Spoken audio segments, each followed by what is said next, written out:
What happens when you're a brand new farm just dabbling in chickens and eggs and trying to find your way?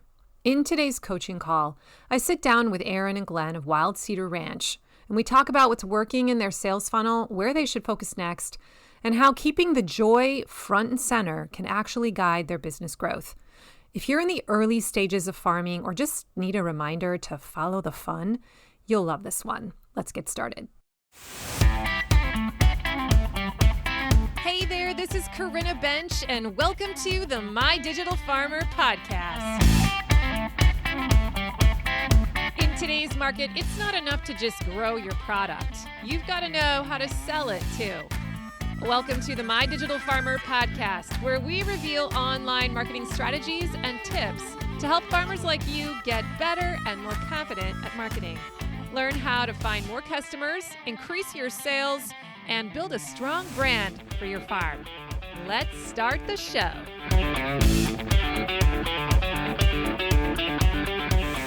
Well, welcome to episode 331 of the My Digital Farmer podcast. I'm your host, Corinna Bench, one of the farmers at Shared Legacy Farms out in Elmore, Ohio. I'm also the founder of MyDigitalFarmer.com, which is all about trying to help other farmers get more confident in their marketing and sales strategies so that you can grow a profitable business. How's everyone doing today? Welcome back to the show. Big shout out to all of my regular binge listeners. I'm glad you're here. And if you're new to the podcast, so glad that you're checking me out. Make sure you subscribe to the show and go listen to my first 10 episodes, especially if you are new to the marketing space and you need to learn the overall framework. They were designed to be an on-ramp into the marketing lingo. It's a great place to start, but you could also just look through all of my back issues, my archives, over 300 episodes now, and just whatever tickles your fancy, you can start there. There's a lot of good stuff. Make sure you get onto my email list too, because when you do, I'm going to send you an email into your inbox like every 5 days for maybe 3 months. And I'm going to roll out the most important things you need to know first as you're trying to learn how to be a better marketer.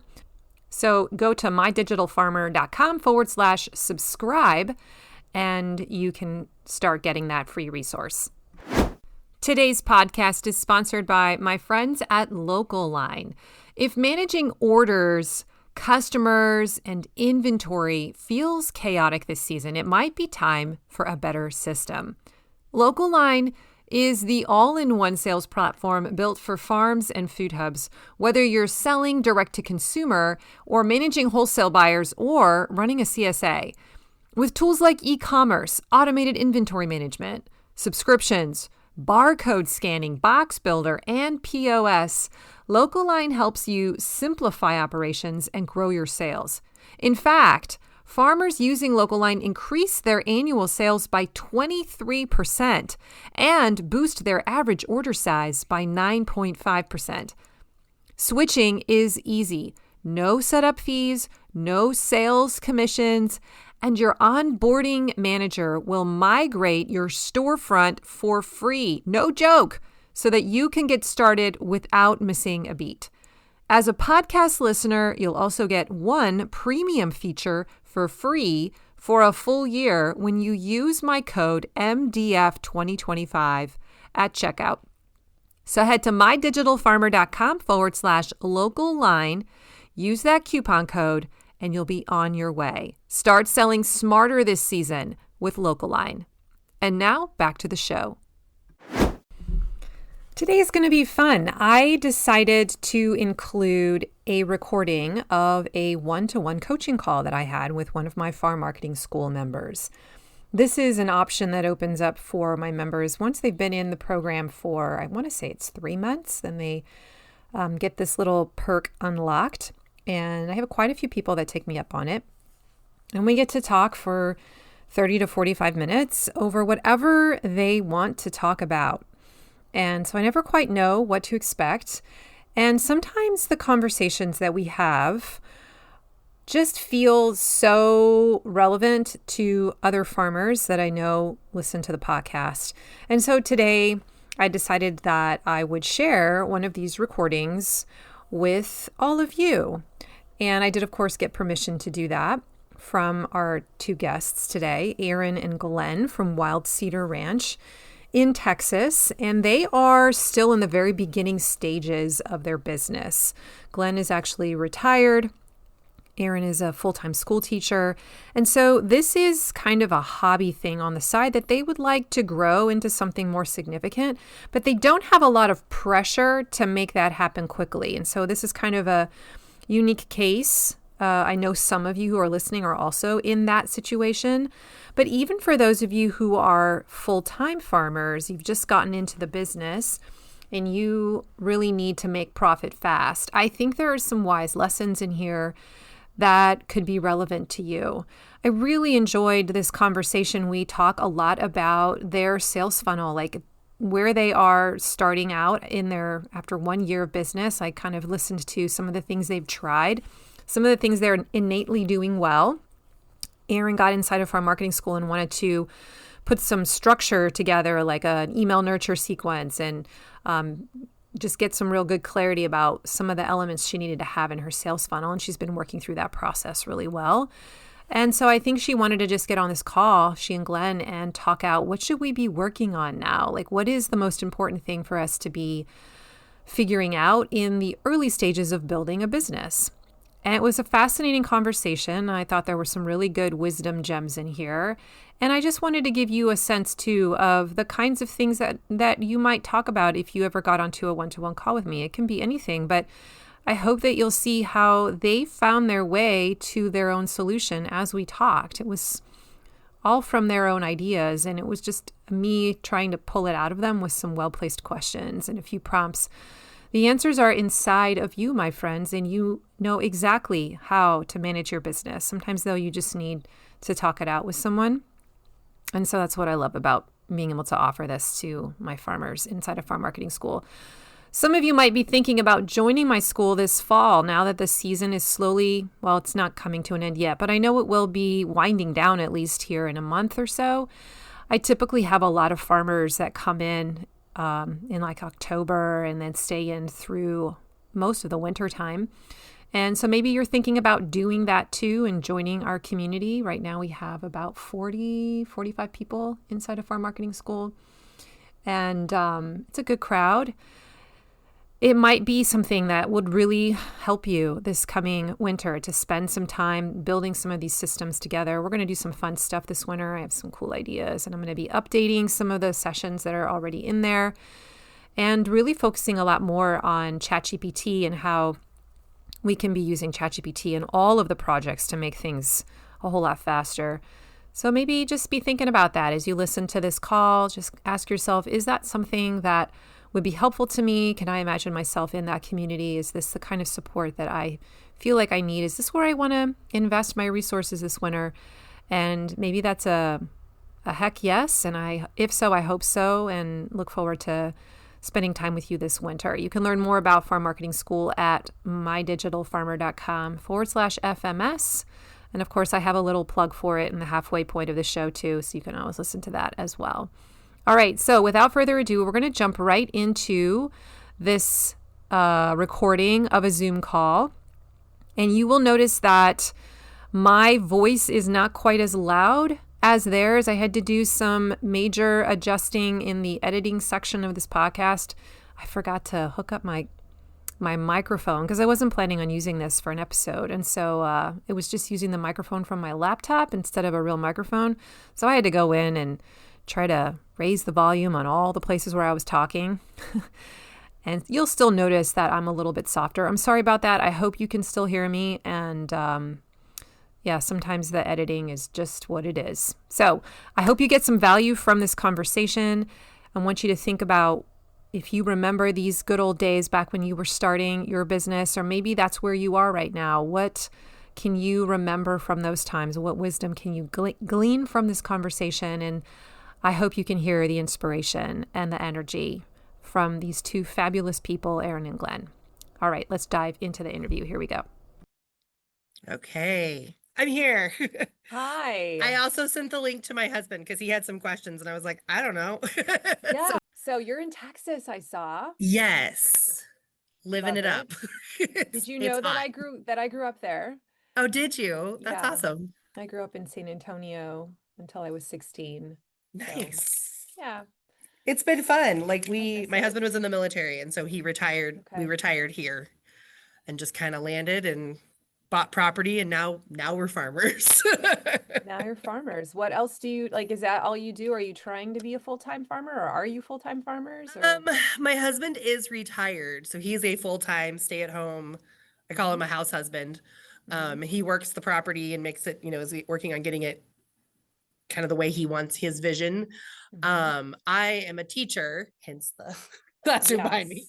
Yes. So I'm a full-time teacher, and then obviously then like taking care of the chickens and farm stuff on the weekends and at night and everything. Okay. So Um, well, I did read like the small little note that you left. What did you want to get out of this call? yeah, so I think just kind of pick your brain a little bit about kind of like how to keep it sustainable. Like I do have a full-time job and I'm taking on the brunt of kind of the marketing piece. Mhm. um my husband does kind of the physical labor side of things, and so how do we keep it sustainable, and then just kind of how do we grow. I got on that one monthly phone call a couple months ago Mhm. when I had asked about like how do we get that funnel started. Like I had all the pieces built, but there was nobody going Mhm. through the funnel. Mhm. And so since then I did several of the things that the team had kind of suggested. I've been posting on like Reddit like once or twice a month in the different forums, and that seems to be actually the most like productive, which is odd. Like I would not have thought, Interesting. Yeah. but yeah, like I get a lot of like messages and feedback from that. um and then through that we ended up going to a brewery in town is hosting a chicken bingo. And so we provide the I chickens, saw they that. provide the bingo board. I saw that on your social. I'm like, she has to tell me about that. That's Yeah. hilarious. And then we sell our stuff while we're there, and we added them as like a pickup point. um and so we've done that about 4 or 5 weeks now, and like we got some sales this last Sunday, which was really awesome. um and then yeah, just kind of like refining things, and like, where do we go from here? Do we just keep trucking along? Do we need to change anything? Okay. Can you uh, just really quick explain how the chicken bingo thing works? Because I think that's yeah. really cute. So they've got basically like a piece of plywood type of deal with a grid and numbers, and people Mhm. buy numbers for like, I think they buy them for $3 a piece. And then when the numbers are all purchased, we put the chicken in the little cage on top of the piece of plywood. And wherever the chicken poops, that's who wins. Okay, so I've heard of this with cows where they're okay, but now it's Yeah, just with a chicken. it's just with a chicken. So you're waiting for it to poop. You're just sitting there and Yes. watching it. Yes. Okay. And sometimes it happens like really fast. Like, you put the chicken in there, it takes like 3 steps and then poops. Other times the people like we're like, oh my God, like, you've got to like coax it over to your number. So like they're like cheering on the chicken, and Okay. it's pretty Okay. funny. That actually sounds entertaining. And so you're Yeah. getting people to come watch and just have a good positive Yeah. experience associated with your Yes. And brand. it's the Yeah. brewery made the board. And so then we just provide the chickens, and, and we get to sell our stuff. And so it's kind of a win-win collaboration there. And then on Sunday, we had people who were like, hey, like, would you bring this to like an event? And we were like, oh, I didn't think about that. Like, um, Yeah. so So just, do you just keep We're, having we're new gonna take it bingo on. boards? We're gonna Hi take. there, by the way. Hey, we're gonna take it on the road. Yeah. So it's a. Do you just keep putting a new chicken in? So you just keep playing yeah, over and over again? Okay. they just clean the poop off. And then people Okay. buy numbers for the next round. And then, And are we put a you new getting chicken some in. of that money from buying tickets for for the board, or is that all going to As the of like kind of our original arrangement was that we would be there to like provide the chickens, and we would sell our stuff, and they Mhm. give us free drinks. Yeah. And then they keep like half the pot for every round, and then the other half goes to the person who won. Okay. Cool. So we're not making any money directly, but we do get the benefits of like, you know, free alcohol and like an afternoon away from the farm. Yeah. Kind of One Well, some thing, and forest relaxation. one thing that's Brand, happened though that Aaron didn't mention is we've become much more, I don't know about assertive, but just hey, can you mention Wild Cedar Ranch more often? And so they would say, hey, say hello to our chicken handlers, Wild Cedar Ranch. And Aaron actually bought this really cool prop. It's like a little picnic table. And he put it in front of their cashier, their cash register. Has our honey, has our other stuff on it. Right. Yeah. And so they go, oh, this is their stuff. Go see them. Yes. And so it's turned into this really cool kind of symbiotic relationship, and they're having a good time. And interesting enough, they call it chicken chip bingo. I love some it. Austin bar called it that. So we got the trademark. Well, Aaron was called Bok Bok Bingo. There you go. And so that. Yeah. Oh yeah. So we're, the name could be trademarked, and we're just using a different name. Same thing. You can't trademark the event, really. Yeah. Now you need to come up with different drink names. That's the next thing. Oh yeah. There you go. Yeah. And Smart. that's how they'll make money too. So yes, that's great. Well, thank you for sharing that. Did you want to say anything before we get started? I know that you just joined us. I actually don't remember your name. Did you tell me your name? Glenn. Okay, Glenn. Yeah. No, I'm looking forward to this. I'm looking forward to this call. Aaron told me about like a week, 2 weeks ago. Yeah. And I wrote down some notes, but excuse me, just looking forward to really kind of hone in on our ability to market better, but also slowly grow our business, which it seems to be doing, and that we never outsell our demand. We never overpromise and underdeliver. We want to be able to give our customers what they want at a good price. And I think one thing that we're missing probably, and Aaron works on it all the time with social media, is the differences between what we have and what is available for the normal consumer at the supermarket. And so we have to differentiate from our competition. And that's what we're trying to accomplish by word of mouth and other means. Okay. How many years have you been doing this? Well, early on. Okay, so you're still early on. Oh yeah. We started with a sick chicken, and it turned into chicken math, and now we have 40 birds. And Aaron,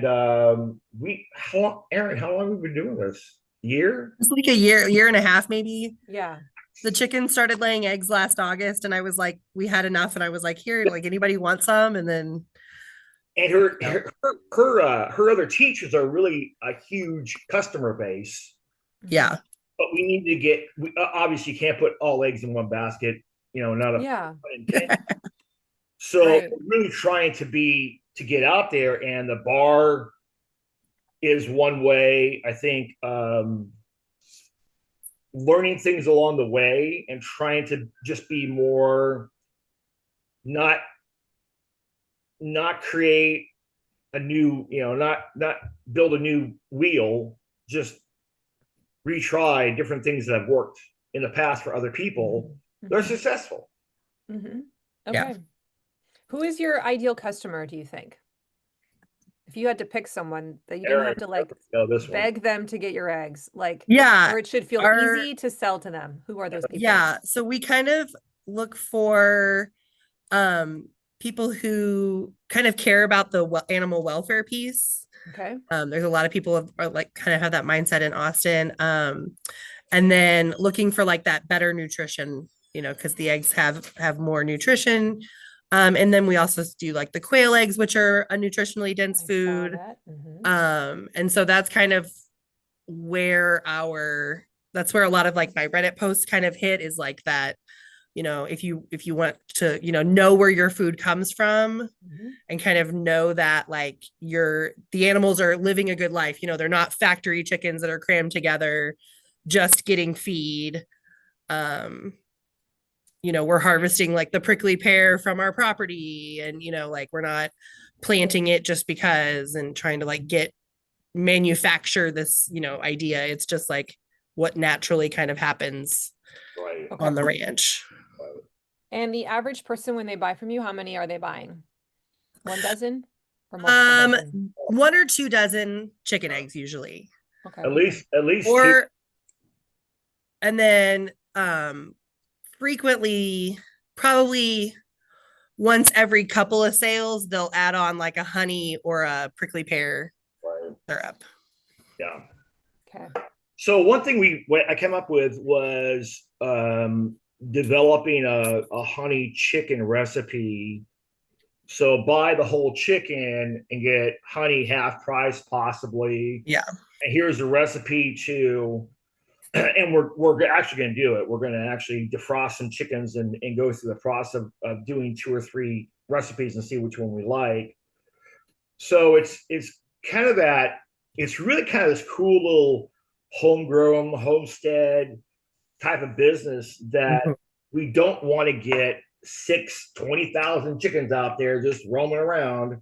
We want to have a really cool place. And for me personally, for Aaron to finally say, or at one point say, you know what, I'm done with school. I'm done with your, I can walk out of here anytime I want to and come to the farm and do our business. And so you want to replace her income. What's that again? You would like to replace her. Right. You don't need to Ideally. replace yours because he's retired. Right. Yeah. Okay. Right. So right now you have the freedom to have it be a side hustle, because a lot of people are like, oh my God, I need to make money. I need to make money next month, Corinna. And you don't necessarily have that pressure. No, not at all. Okay. Because I'm retired. It's still, we're still in like it's fun and like, good. Like we're at that point where like chicken chores in the afternoon to take care of all the birds takes us about 30 minutes, really like 30 minutes in the morning, 30 minutes in the afternoon of like, real outside sweaty, like feeding, watering, all that kind of stuff. Obviously we know like if we get more animals and stuff like that, it's going to get more. I think our big thing right now is I think we're doing really well with like the eggs and the honey. People are interested in the prickly pear syrup. A lot of people are like, ooh, what's that about? Like, what's that like? How do you make it? All that stuff. But it's the whole chickens. I really thought like when we had done the whole chickens that those would be like a big seller. And people just haven't purchased them. We've only had a couple of sales. And so I think one thing that Aaron mentioned before was there's a huge gap between our highest price product over here and the lowest price chicken over here. There's nothing to graduate it from. Yeah, that's called a product ladder. Yeah. So I had listened to your thing and was like, we're missing a product. Right.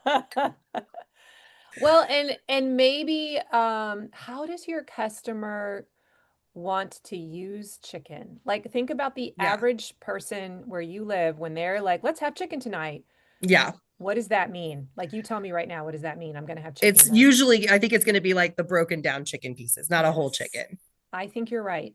So you either need to educate people. If you don't want to do that and you're like, sorry, you take the bird or you don't take anything at all, then you've got to do a lot more work on the other side of like educating people on how to different ways to cook with a whole bird before they're going to feel like they want to try it. You may also want to start collecting social proof, whether that's, testimonials isn't actually what I'm thinking.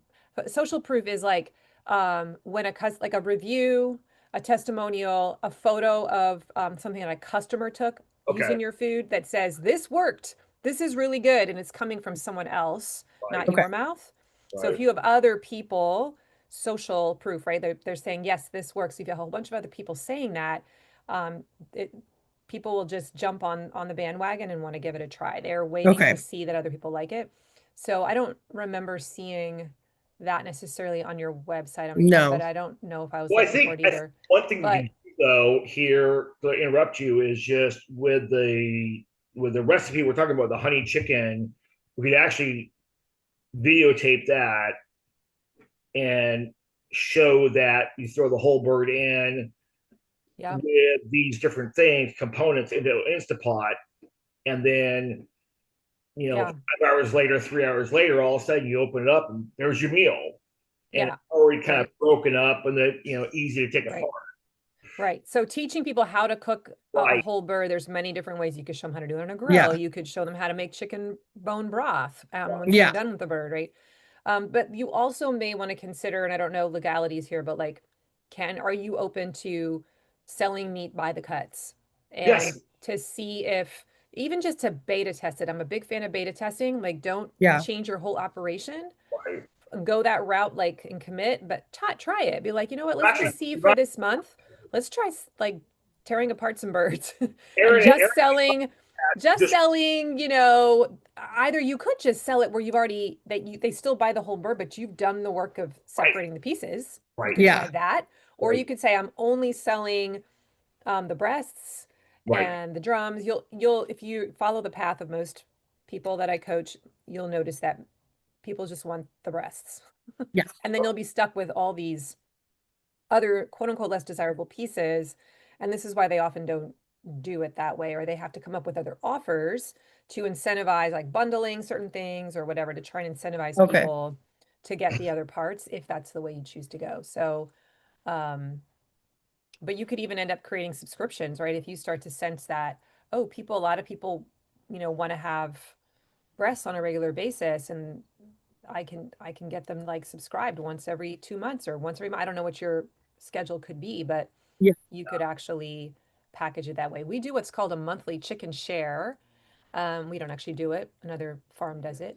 And they go process the chicken somewhere. They get it frozen, but they're processed in different pieces. And so in the bag, there is one whole chicken. There is two different packages of chicken breasts. There's 2 packages of drums, 2 packages of wings, and a chicken sausage, which is what everybody is loving, by the way.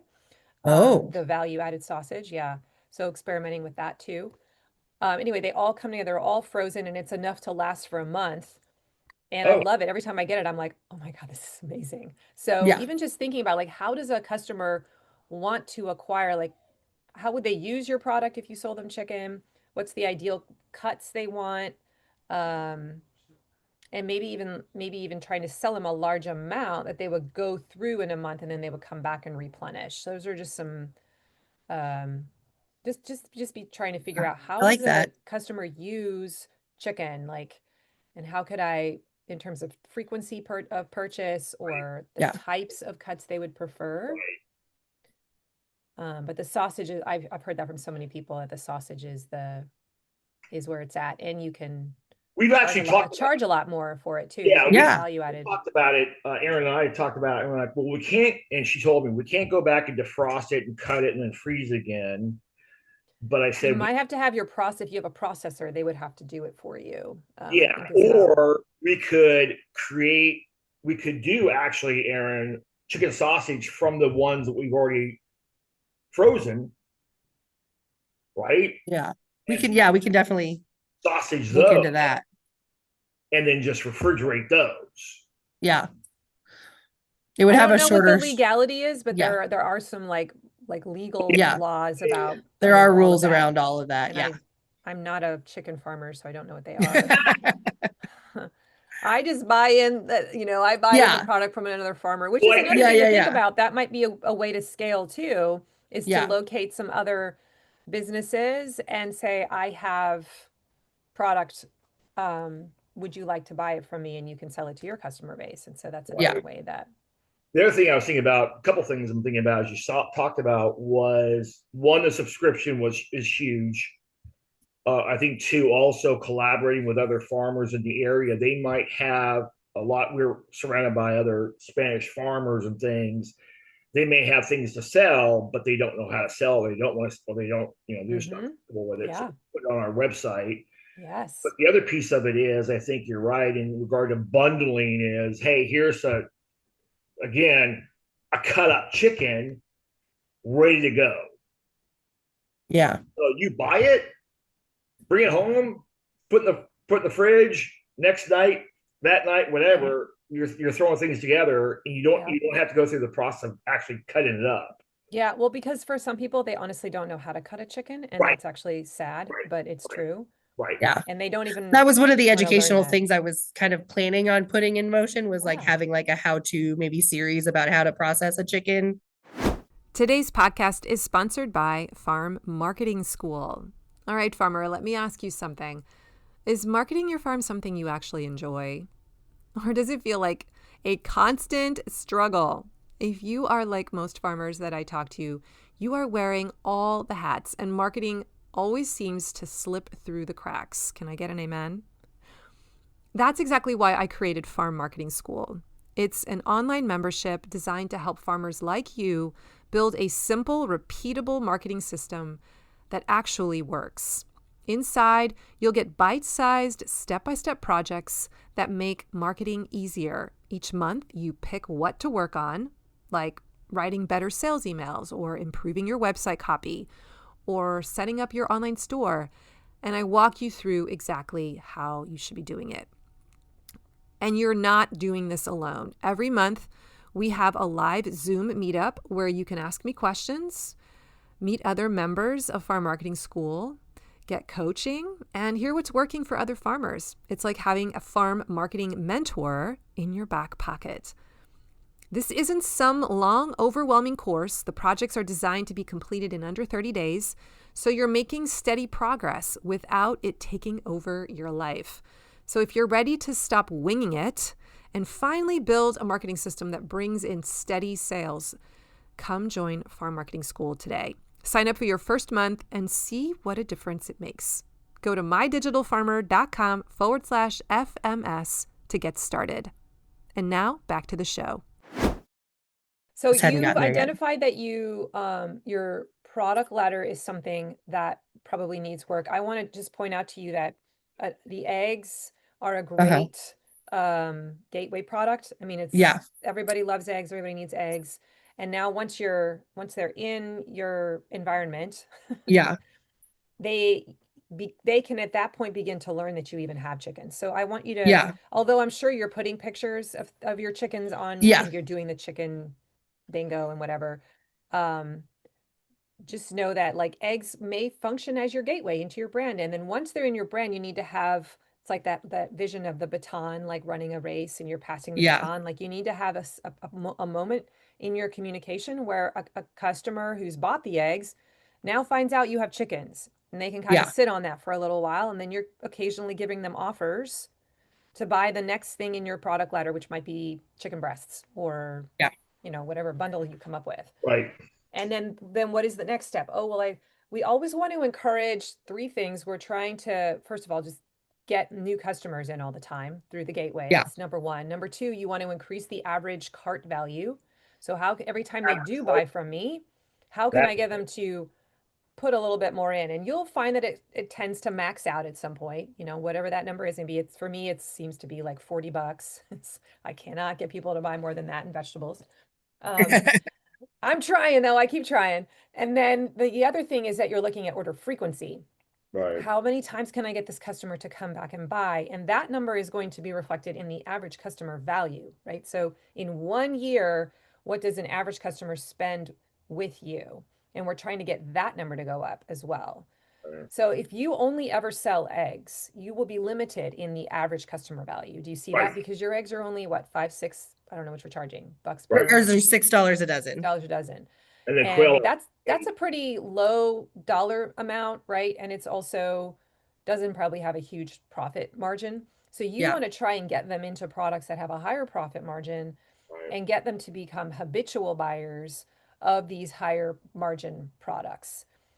So as you're thinking about what am I scaling, you probably will need to scale your eggs a little bit. But I think there comes a point when you can say, you know what? I can stop trying to scale the egg operation because it's really just supposed to function as my doorway Hmm. into my business because the money is being made over here in the protein department or, some of Yeah. these collaborations that you could create where you're basically just buying in stuff and getting that to, be added to the cart or whatever. So that's some stuff to think about as you move forward. Yeah. Yeah.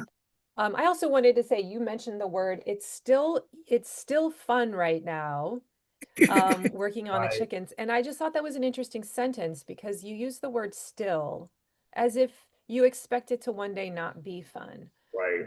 And I just want to point that out to you. What if that didn't have to be true? What if Yeah. one of your goals as you scale is to make sure that whatever you do, you stay in the land of fun? Well, that's Yeah. why I just said a bit ago, I don't want to have 20,000 chickens out You there. did say that. That's the reason why. We want to keep it in this, like, Aaron wants to get goats or sheep, and we're looking at rabbits. Ultimately, it's a mini cow, Yeah, I mean, yeah. purely for fun. But the thing You is, could go into the world of goat soap. Watch out if you go Yeah, there. Like, that's I crazy know. good money. yeah. Yeah. So it's we see it from a point of view of this is not a manufacturing plant, a backyard or our property. This is a place that we enjoy being in and we Mm, enjoy working with. And mhm, we don't want to become okay, you got to get up. The employees are going to be here. They got to start packing up all the 6,000 eggs we mhm. have that's been laid last night, right? Yeah. I don't mind employees or contractors or whatever, but it's more of like Aaron is absolutely correct. I love the fact that her and I get to work together and be together when we do these things, and we don't want to have this crisis of, oh my god, we've got to produce 6,000 eggs this week. Yeah. If we and because summer comes along, all of a sudden the eggs start to drop off because of the heat. We have Yes. actually Yes. oscillating fan out there. Yeah. I know. So they keep on producing, and I give Now it. we have bougie chickens with their Nice a water little from AC the unit fan. going, They're getting, oh. they're getting a misting fan from Aaron, and these guys are living. Let me put a TV out there for you to watch other things. Yeah. Watch some soap opera. Yeah. So and Aaron is on point. We want it to be fun and still be fun and not lose that Yeah. kind of, I don't know about innocence, but more of just enjoyment. Yeah. A lot of farmers have lost that Right, Mhm. that I right, coach. And right. it breaks my heart. Actually, we were there once too, I'll just admit it. And so I think it is hard. It is hard to stay in How the did land of you fun. how did you pull back from that though? What did you do to pull back from that place where it became from a chore back to enjoyment? Yeah. I think we had to look at we had to look at our numbers. We first just got started wanting to just farm for fun too. Like Kurt just loves to have his hands in the dirt, but we didn't really think about how we also have to make money Right, and make profit. right, And I think when we started feeling ourselves really burning out, was sort of then when we were looking at, well, we need to, where are we actually making the money? And where are we losing the money? right, And that's when we started to realize what we needed to stop doing. So we pulled away from several pickup sites in our CSA. We stopped carrying certain products in our store because they weren't making any margin really for us at all. And they were creating a lot of extra work. So we got some of our time back. Um, and I pulled out of 2 market locations because the farmers, we were making like, I don't know, 600 $600 for an entire day sitting there. And that's just the income coming in. That doesn't count all the time we took the day before to get the stuff ready and the time sure, of Yeah. sitting there, right? So right, all of a sudden we had 2 days back in our lives that we could stay on right. the farm. Huge. Yeah, so we just sort of realized that we were trading time for money, but the money wasn't really Good. enough. Right, exactly. Yeah. Yeah, But it's a common problem, and we I just want to encourage you to make sure that you stay in the land of fun, that you're doing things that bring you energy. I right. also say follow the energy. So this whole Yeah. chicken bingo thing, like it looks like you think it's amazing and it's a Yeah. blast and people are enjoying it. So stay in Right, that energy until it's run its course, right? It's doing Yeah. something for you right now and just let it do what it's doing, build that brand awareness. right, And don't feel like you have to rush this process of building your right, business right. super strong, super fast. It sounds like it wants to grow. And you Yes, just need to let it find its pace and, follow its energy and its pace. Yeah. I think, yeah, I think from Aaron and I point of view, it's, we understand that process, and we're very cautious to make sure we don't have this huge jump in demand, right? And all of a sudden we have to, we're pushing stuff out all the time. Yeah. And so that becomes like, got these, we got to do it. We got to do it. We got to do it. Like you were talking about, right? You're getting ready the day before for the next day. And then all that time, that day before, and then the next day, you're like, I'm making a lot of money. Yeah, let's chat about that, because Aaron brought that up at the beginning of the call too before you got on. Again, this assumption of like, I don't want to oversell or overpromise. Right. And I agree, but I also want to just show you another way of looking at that. Okay. Anytime you have higher demand than what you can supply, that is a good thing for you. You are in your strength zone. So don't look at that as a bad thing. I feel like you were sort of interpreting that as something to be avoided at all costs. If you can get to the point where people want your stuff and you cannot keep up, that doesn't have to make you feel frantic, but it puts you in a position of strength, because now you can decide to raise your price. You can decide to, because you have scarcity built in, right? You can create a wait list. And now there's, again, this sense of like, you can only get their stuff if you're on a wait list. And it gives you then time to methodically scale. Like you can kind of see what's the pattern of the wait list. It seems like I always have 20 or whatever.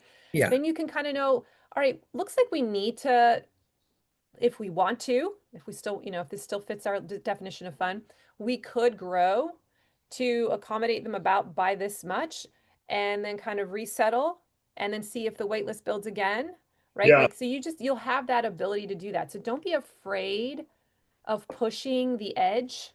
So figure out where your edge is. It's going to feel a little uncomfortable there, and then stay there for a little while, recalibrate, ride that wave of scarcity and the wait list, and maybe even play around with, I'm going to raise my price on my eggs. Well, so Everybody wants it. I talked to Karina, I talked to Aaron the other day, and I says, we need more chickens.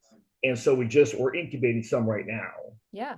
And so the coolest part is we already have the raw materials to have eggs incubate, brought to us to incubate to make more chickens, right? Either roosters for the meat processing, or the hens for the laying, right? So now we've gone that route, and we're doing that route. And so I think once we get those 16, depending on how many roosters and hens and all that stuff, but once that happens, then we'll kind of resettle and say, okay, where are we right now? But I love the idea about the wave of scarcity and demand from that point of view, and just not getting stressed out and just saying, listen, this is all we have. We're going to give you some as soon as we get some more, but we have a way. Yeah, exactly. Or you can even take a pre-sale, right? Like, especially when it comes to chickens, you'd be like, put a deposit down. I don't know if Erin told you, she was actually off. She said, if we give you money, can you go buy chickens to lay them, and we'll buy those eggs? And I said, I don't want to get in that process. I don't want to go it's a good idea, but then all of a sudden we have some real issues there from, well, we bought the chickens, we put the money in for the chickens, we should have this, we're the first customers that should get some. And all of a sudden we have summer come along and we have 3 eggs versus 20. So that becomes this thing. So you could also look into finding another supplier that does chickens the way you do. And if you run short occasionally, just be like, hey, can you help me out? And, you won't make a lot of profit there, obviously, but we'll meet the demand. But you'd be able, just having, it's almost like a plan B. We have those. I mean, we have wholesale suppliers that have our backs. If we need something for our CSA box, we go like, hey, we need potatoes. Like, can you just sell us some potatoes for this week? And we put that into our budget every year to be able to do that like 4 or 5 times. We don't expect ourselves to do everything. That's smart. Yeah, to kind of give yourself that like trapdoor of Yeah. As you expand, like when you bump up yeah, against those edges, and then you can kind of yeah, get more clear about, well, how much, what is the supply now? What is the yeah, demand? Looks like I need to try and get a few more dozen every week or whatever, and you'll yeah. calibrate. So, Karina, Um, one thing I want to ask is from what Aaron has talked to you about and what you know about us, are there top two or three things that you think that we really need to concentrate and focus on right now for the next 6 months, 3 months, year mhm. that you kind of hearing our voices and listen and see our website and know what's going on with us? Yeah. It sounds like you are developing a good top of funnel strategy. I don't think that's going to be so much of the initial focus. Or you seem to have ideas that are floating. Right. Mhm. I want to double check here and like find out what does the middle of the funnel look like? So once they come into your world, um, are you emailing them? Are you capturing their email? Are you continuing to Yeah, talk to them and develop them? we've Because I feel like there's a nurture yeah, opportunity here that if you build that middle section, yeah, um, they'll maybe sit in that for 2 months and then they're going to turn into buyers. So like, yeah. what does that look like? So right now I have it set up. Like when I first kind of got into some of your stuff, I did make like a nurture sequence. Hmm. Looking back on it, like now, even a couple months later, I'm like, I need to go back and like rework that at some Hmm. point in the not so distant future. Just to make it a little bit more tight, Yeah. But yeah, so we do have like when they first sign up, I've got like a weekly email that kind of goes out to them. And I think there's 4 or 5 of them that go out and Okay. just kind of highlight the different products and, talk about the Hmm. farm and how it benefits them, putting them Hmm. like, Yep. using that story brand idea. And then I try to send out an email. Well, and I don't try. The last couple of months, I do a monthly email just because that's kind of Okay. what I can handle right now to keep it fun. Yep. And I'm utilizing a lot of like chat GPT to like help Good. with that and then refining it. I've kind of got it like narrowed down to where it really sounds kind of what Ah, we it's do. awesome. Yeah, it's streamlined a whole bunch of stuff. And so keeping that monthly email pattern and then that kind of nurture sequence. Okay. I post to the social media. We're posting daily, a couple of times a day in different formats on Facebook and Instagram.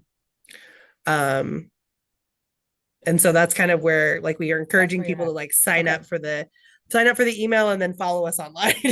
Okay. Right. So I have, based on that, I have a few, I guess, suggestions Yes. that I would focus on then the next few months. Probably the most important one What's is figuring out your product ladder.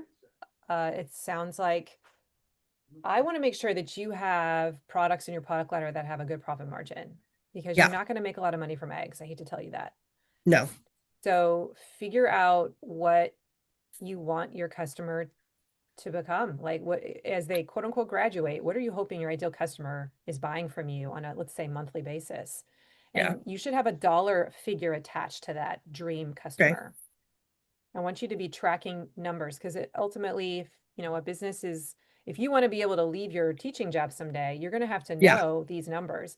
It's okay that you don't know that now. You've only been doing it for a year, but start Yeah. tracking like how many times does a person buy eggs from me in a typical year? Like one Yeah. customer, find the average. How many times are they buying chickens? What is my average order value? And you may find that right now it's not really great, but that's probably because you just haven't built amazing packages yet, right? You Yeah. have to make Yeah. offers. We don't have any like bundles or anything like that Right, quite yet. right. So So you're going to play around in the world of offers, of okay. creating, that kind of includes creating products, how you bundle products, how you position the products, what order you put them in, like as you move people through them. Yeah. Um, Pricing, play with pricing. Um, Yeah. And then offers are also like the deals, like how you choose to message it. So, buy this bundle at this price or spend $50 and you'll get a Yeah. coupon code for your next offer is $5 off, whatever. Like that kind of a Okay. thing is an offer, or get a free blah blah blah when you spend $75 or So there is an offer or a class in the farm marketing school that might be worth even just going Yeah. and downloading the offer sheet that's in there to give you ideas of offer styles. That might Yeah. be, if you don't want to watch the class. Okay, so that's like the first thing. I would also say collecting social proof is another thing that you should focus on. Yeah. Anywhere that I go in any other industry where they teach marketing, they're always talking about as you're starting out your business, one of the first things you want to do is collect testimonials. And one thing Yeah. you could do even is be willing to give away product for free Right. in return for, so it's not really free because you're like, hey, Yeah. I'm giving this to you, but only because you're going to write me a testimonial. Right. Yeah. And that's the transaction. They pay a testimonial to you, or that you say you need to take. I want a testimonial on my Google reviews, and I want you to send me a picture of the thing you made with this, and send me a picture, and then also post it and talk about how awesome it was, and tag me. Like that might be your cost of giving them the free chicken Okay. bundle. You don't do that forever. You just do it like, I don't know, 5, 6 times so that you have these testimonials, and then you can use those on your website, homepage. You can put it in your product description. You can be posting that in your social media on a rotation. Just use those same 5 testimonials over and over and over again Yeah. until you start collecting more. And then you kind of move them in, right? Social proof is in the early parts of the business important because new Okay. customers won't come in or try the next thing in the ladder unless they kind of see, oh wow, that looks really good. I can imagine myself making that. Yeah. So that would be the second thing that comes to mind as you're talking about what do we focus on. I feel like you're probably doing okay with social media right now. Um, in your weekly emails or your monthly emails, make Hmm. sure that you are issuing an offer. Yeah. And it could be in the PS. It doesn't have to be the whole point of the email, but it could just be give them something to give them some kind of a call to action, something they Okay. can click Right. on. Right. Because they need to know, like, you're a business. They are Yeah. expecting you to like sell them something eventually. So don't be Yeah. afraid to put that out there. You will not make money unless you ask them to buy from you. So that's why I want you Yes. to figure out, what is my offer? Like, what is my ladder look like? What can I play around in the sandbox Yeah. for a few months? You'll find your sweet spots. You'll find your ideal gateway offers. You'll find your ideal like signature offer that will eventually come together. But you just got to play, beta test things. Yeah. Those are the two I think one thing that big we things, and tracking your metrics. So like just Yeah. really like getting clear I have not about, been great about that. yeah, like why, if I want to like go, and even going backwards, like if I want to make, let's not even start at your salary to replace your Yeah. salary. Be like, I want to make $10,000 this year. right. Like there are many different ways to get to $10,000. You could Yeah. either sell 6,000 eggs, right? At six, or Yeah. what, not, that's not true, but whatever the number is, right? You Whatever could, the number is. or Yeah. you could sell this many eggs and this many chickens. Yeah. Or you could sell this many bundles of XYZ plus this many eggs plus this many chicken breasts, right? Like to kind of figure out like what are the different ways I could get to that number. And maybe 10,000 is the wrong number for the first year. But then that's going to help you see, oh, I've got to sell 50 packages of chicken breasts. Well, it's one thing I'm Mm, looking at Yeah. the arena is the consumables. So if mhm. we sell honey, honey doesn't go right away. Somebody doesn't use Right. jar of honey in a month. It's going to be there for 2-3 months. But it also lasts for that long, as opposed to some things that are perishable. Right, exactly. So you'll sit there and say, okay, quail eggs. And so the other day we're at the bar and this woman's quail eggs. I go, my wife just pickled those. Hmm. Pickled them. They go, oh, what? And the bar person, Leah, who's one of the managers there, she goes, oh my God, we pickled those too, and they were so good. And so now that becomes kind of that, Aaron, what do I call that? It's a after it's a there's a term for it. I got nothing. Like a lead magnet, or no? It's Like a lure pulls you in? it's a term where you have an egg and then you do something with it and then you sell that. Oh, value added. There you go. Value Yeah, add. yeah. There you Hmm. go. So the value added is, hey, we have quail eggs, and Yeah. value added, by the way, we have these pickled quail eggs, Yeah. and you too can have pickled quail eggs Yeah. Right. if you know, da da da da da. Right. Or So if the sausage idea, the I just know sausage. you're gonna go, or Hmm. you could turn things into jerky. Right. And Um, even bringing the honey into the sausage. or honey sticks, Yeah. or like Yeah. there's a lot of value added. The value added is so rich. Like if That, you can start playing in that sandbox, that's huge. that would Yeah. be huge. Yeah. So ultimately you want to have a product suite that has, more than just three items in it. The Right. more there is such a thing as having too many things in your product suite, but Hmm. um, We're not there yet. you're nowhere near that. No. Because the more you have in there, the higher your average order value can Yeah. become. I like the honey stick idea though, too. That's kind of that Yeah. for your kids, here's Oh something yeah, it's a to snack. snack on and after school or in your lunchbox or whatever. And Yeah. You know what? This is making me realize it might be helpful for you guys to do a little bit of research of other farms that do honey, that yeah, do who've been more established, and just go see what are they doing? Like what are they selling? Um, yeah, like Stacy Edwards is coming to mind. She's in farm marketing school. I did a podcast with her, but if you even go to her website, who's that? I'm trying to remember Edwards Family Farms, I think. I'll look up her website and I'll email it to you. Okay. Um, but just go look at her store because Yeah. she's got so much in there, and it'll just give you ideas like, oh, I never thought of that, or even how I name the product. Yeah. Um, Yeah. I saw that you have it's not Local Line. What's the other Barn to store? door. Barn to Door. You have the Barn to Door platform, Yes. and so even creating different. You could have the same exact product in there. It's just in a different category Yeah. to suggest a different way that you would use it. And if you go look at Stacy's website, she does that brilliantly. So she has like barbecue favorites. And so the chicken might show up in there too. And then Yeah. she has another category called um, um, like well, she has one called Your Farmer's Bestsellers, and Yeah. it shows up in there too. And then like, she's got like 20 categories, and you see that Okay. same product show up different times. And it sometimes it switches someone. The consumer goes, "Oh, now I want that chicken because that Right. category is like making me think of how I could use it." Right. But she also has other like value added products in there, so you can kind of see, oh, Yeah. I never thought I could make that. I could use my chicken to make that. Or dog food, like raw dog food line is Hmm. crazy Right. as Right. well. So Karen and I talked about that the other day about yeah, how our things, we're talking about rabbits and vegetables and creating our own we say, Aaron, the chicken feed or the dog food or It whatever. was dog food. Yeah. I was like, just Just for personal, like, get yeah, off of the store-bought stuff and, right. yeah, make our own.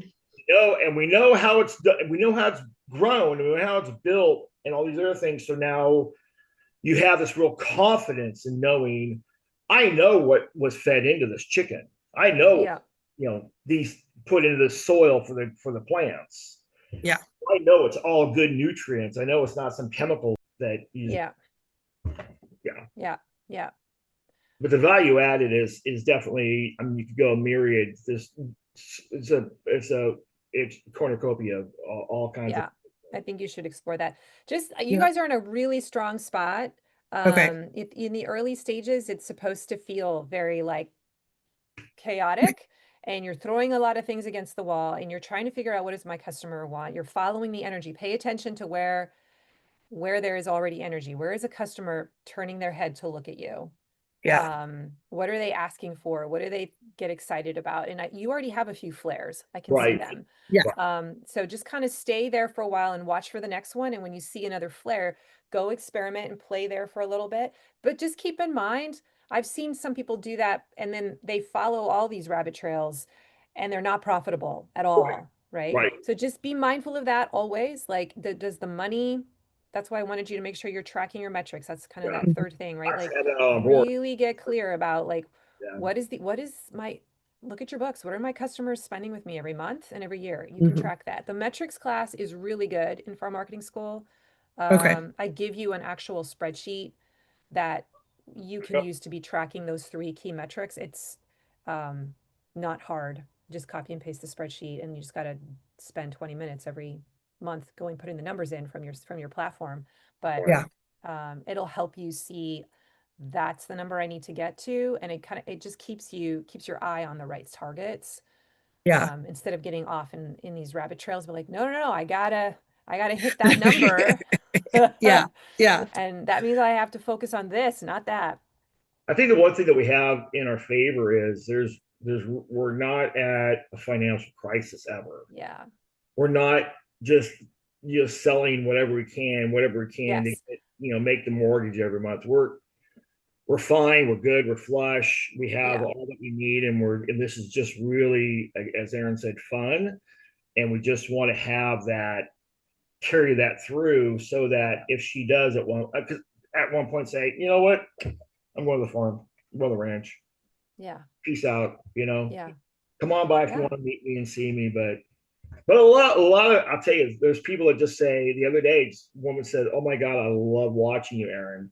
I love what you say. I love the videos. I love how things." That's a good sign. Yeah. They just It's a watch, very good not sign. because she's a friend, but I think because she's interested in it. Yeah, well, you're a natural teacher, and so that's going to help you Yeah. automatically. Yeah. Yeah. She And very down to does really earth. well with that on that side. Mhm. So So what's your next milestone, do you think, before we wrap up? What do you like? As your coach, I want to encourage you to imagine some kind of a milestone so that when you hit it, you can celebrate it. sell all of our chicken meat. By when? That's the question. I don't know. Well, we do have, I would say for me, it would be, we've got turkeys that we're growing and going to process before Thanksgiving. And so I've got like kind of a plan of how we're going to, because turkey is something that people usually buy the whole bird and they Yes. cook the whole thing. And so I would say probably if we can sell, we've got 13 turkeys. So if we could sell at least 10 of them, In your mind, Karina, maybe 8. what would be a milestone that you would throw out for us to just consider that we're not considering? Um, Because I know that we think from a certain point of view, yeah. from your Well, point let of me view, let me like, give you well, an example of one that I had that is not related to farming, there you go. but it's a different way of thinking about it. So when I was sick, a year and a half ago, and I had really bad digestive issues, I couldn't eat.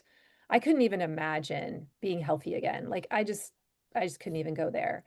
Mhm. But one of the things that I created as a milestone for myself that I would journal every day was I would say, I'm lying in my um, lawn chair outside in the sun, in my swimsuit in the Uh-huh. summer, fully inclined, and I'm just feeling so much energy and joy. I'm feeling the sun like beating into me. Now, that might sound like a weird thing to be a milestone, but at the time, I could not lie down flat. I could only sit up. I had to sleep sitting up in the lazy Aaron was boy, at that point. right? And so this whole idea of like my life changing again, like to me that being able to lie back again and enjoy sitting in the sun would be an indication that I had healed. So I could have just Yeah. written, I am symptom free of reflux and blah, blah, blah. All But I right. Yeah. wanted there to be like, what would I be doing if I were symptom free? So that might be a milestone for you. Like, um, I take a vacation to so and so because I have made the money. I'm like, you could say, we made $10,000 and that's our goal. Or you could Yeah. say, my husband and I go to such and such location on a vacation that costs $4,000, right? You know that. But that's taking the vacation is going to be evidence that you hit the milestone because Yeah. only a person in financial security who hit this target would be doing that. Right. That makes sense. So like I guess that's what I want to challenge you to like think in terms of when you hit a target, what does that make you able to do? Or how will you feel? Or what's something you could go have access to and that you will go take advantage of? You will manifest something in your Right. life. What is that thing you will manifest? And that could be the milestone that you're aiming for. Okay. That's another way to think about it. But I liked your idea of just, I'm going to sell. You could have multiple milestones, okay? But like, Yeah. if to you 10 chicken or 10 turkeys feels like a stretch right now, then make that be your milestone. It should feel a little bit over the edge. It shouldn't be like too Yeah. far over, but just a little bit over to push your edge farther. And Yeah. then as your coach, I'm going to challenge you to pre-sell those turkeys. Yeah. What is it? You should pre-sell them now. Yeah, The that's next 2 weeks. Like the send an plan. email. I think in like late mid-September. Yeah, kind of in like a couple in weeks. the next 2 weeks, because all of kind my of like start pre-selling. my Yep. accelerator members who are like the upper Yeah. tier people, like they're actually selling them in August. They're pre-selling them in Yeah. August and they sell out. Yeah. So don't be afraid to sell out early. Yeah. Even you could try this, be like, I only have 5 turkeys available, even though you have 13. Yes. You only say, I'm only pre-selling 5. I'm making Yeah. available 5 to pre-sell. Now Right. you've just created urgency in your Yeah. offer. I see. And they might, probably all going to sell out. You know that you still have potentially 6 or 7. Yeah. And then you can sell those as you get closer and people are like, oh my God, it's Thanksgiving in 4 weeks. I need a turkey. And now you're like, Yeah. well, I've only got 4.